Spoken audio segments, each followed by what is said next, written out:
Ms. Gribbons spent 3 years as the North American representative to the FEI World Cup Committee. Sorry about that. And 10 years on the United States Equestrian Federation Board of Directors.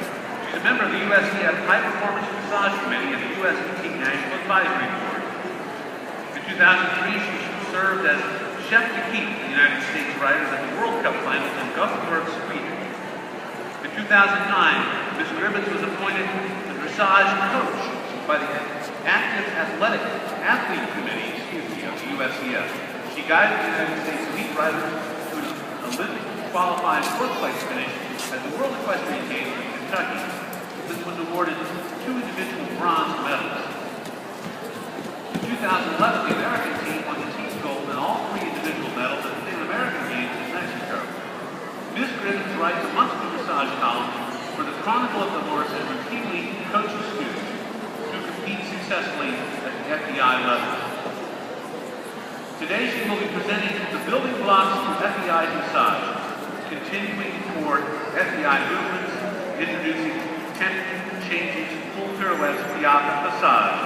Please join me in welcoming Ann Gribbons.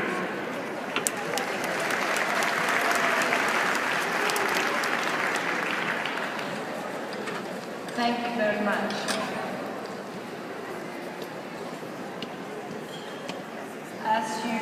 Those of you who have followed yesterday, this is our last presentation of dressage, and what we have tried to do is slowly go up and explain to you how we start the horse and the process of training to get from beginning with a young horse to Grand Prix dressage. This is a long process. It takes at least 5 if the horse is really brilliant, and up to 8 years to train a horse all the way up through the levels, because it requires so many gymnastics and so much coordination between horse and rider, and very time consuming. And if anything goes wrong on the way, you all know who have horses, that the horse gets laid up and the whole process stops, and then you have to start all over again.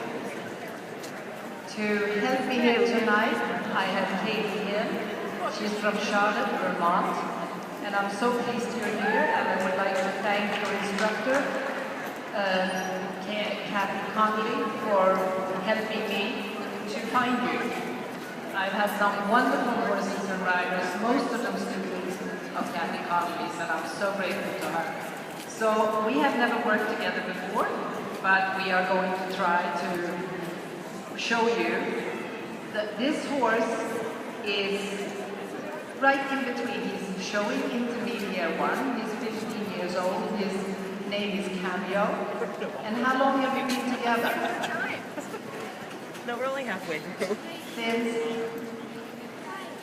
he was 6? 7. So they have now spent 8 years together. And this is very common with dressage horses. We spend an awful lot of time with our horses because the process takes so long. So Cameo, we are hoping will now be able to take the step from the lower level of the FEI, Prix St. George Intermediate 1, which is where we start, which we worked on this morning. And then hopefully he can learn the ultimate collection so that he can go up and go into Intermediate 2, which is the level right underneath the Grand Prix. And of course, everybody would love to have a Grand Prix horse. The truth is that out of all horses in start in the world, I think about 5% never make it to the Grand Prix, and about 0.5% are ever really top Olympic material, that kind. Because the process is so long, and so much can happen on the way. So we have already gone through the training scale with those of you who were here before, but I'd like to, while she's warming up, and the warm-up is essential to every dressage training session, and of course before the performance when you show. So while Catie is showing his warming up, I'll just talk to you a little bit about what we expect in the training scale to see. First about rhythm. And rhythm, it does not mean the same as, this kind of rhythm. Really, it's the footfall of the horse is impure. In other words, the trot has to be a 2-beat gait. The canter has to be a 3-beat gait with a little moment of suspension in between. And the walk has to be a 4-beat gait. And if that doesn't happen, the judges can be pretty severe because rhythm is like the mantra of dressage. So let's just take a look at his trot. When he's trotting around for a moment, you just go back to the trot, you can see that the trot rhythm is a 1-2, 1-2, 1-2. And the trot is the most changeable of gaits. It's the gait that we can really affect the most when we ride the horse and make more impressive as we go. But it's also the least natural for a horse, because a horse in the wild or a horse in the free will either walk and graze or he will gallop up.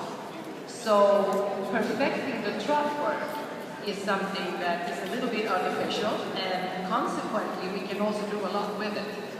And you can make the trot much more lofty and engaged and coming from behind as you go up the levels. So many horses start with a not so impressive trot, but the rider can really make a difference there. So right now, Catie's doing the shoulder in,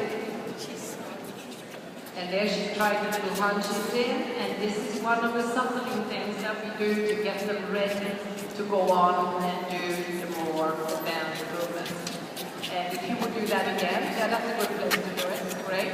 So here the horse is bent around the inside leg, and he's stepping forward and under himself with the inside hind leg towards the left front leg.